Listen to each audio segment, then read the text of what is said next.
مشکل وقت میں دوست کی خاموشی دھوکہ دینے کے برابر ہے۔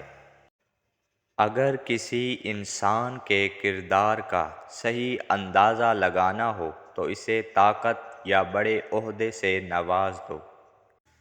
وقت گزر جانے کے بعد اگر کوئی قدر کرے تو اسے قدر نہیں، افسوس کہتے ہیں۔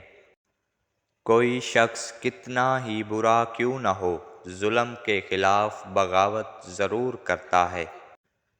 زوال سب سے پہلے انسان کا غرور توڑتا ہے۔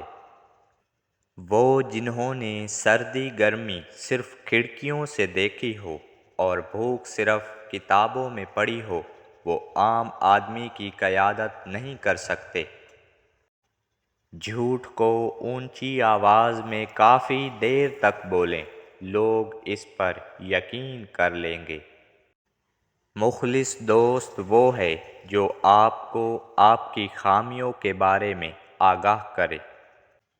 ہمارے معاشرے میں ایک برائی یہ بھی ہے کہ کوئی بھی شخص خود کو منافق نہیں سمجھتا۔ سب سے زیادہ خاموش لوگ عموماً وہ ہوتے ہیں جو اپنے آپ کو سب سے اعلیٰ سمجھتے ہیں۔ کسی سے بدلہ لینے کے لیے اسے جان سے مارنے کی ضرورت نہیں ہے۔ اس کی امید کو ختم کر دیں، وہ روز خود بخود مرتا رہے گا۔ اس راستے پر چلو جو صحیح سمجھتے ہو، چاہے تمہیں اکیلے ہی کیوں نہ چلنا پڑے۔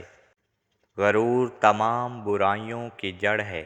ایک مغرور انسان زبردستی اپنی تعریف کروا کر خوشی محسوس کرتا ہے۔ کسی شخص کو جاننے کا بہترین طریقہ یہ ہے کہ اس کے ساتھ سفر کیا جائے۔ بہت سے مقامات پر خاموشی بہترین مددگار ہے، اگرچہ تم بہترین بولنے والے ہی کیوں نہ ہو۔ عورتوں میں حیا حسن سے زیادہ اثر رکھتی ہے۔ خوش ہونا ہو تو تعریف سن لیا کریں، اور اگر بہتر ہونا ہے تو تنقید سن لیا کریں۔ ہم اپنی زندگی کا بہترین حصہ مستقبل کو سوچنے میں گزار دیتے ہیں۔ زندگی کی سب سے بڑی خوشی اپنے فرض کی ادائیگی کا احساس ہے۔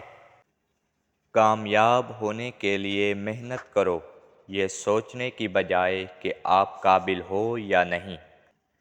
ایک ایماندار آدمی ہمیشہ سچ بولتا ہے، چاہے وہ کتنا ہی تکلیف دہ کیوں نہ ہو۔ آپ حکم دے کر اپنی بات تو منوا سکتے ہیں، لیکن کسی کو اپنا احترام کرنے پر مجبور نہیں کر سکتے۔ ایک عظیم دماغ وہ ہے جو بھولنا اور آگے بڑھنا جانتا ہے۔ مطالعہ کرنے کا اصول یہ ہے کہ جو اہم ہو اسے یاد کر لو اور جو غیر ضروری ہو اسے بھول جاؤ۔ جو خود کی عزت نہیں کرتا، دوسرے بھی اس کی عزت نہیں کرتے۔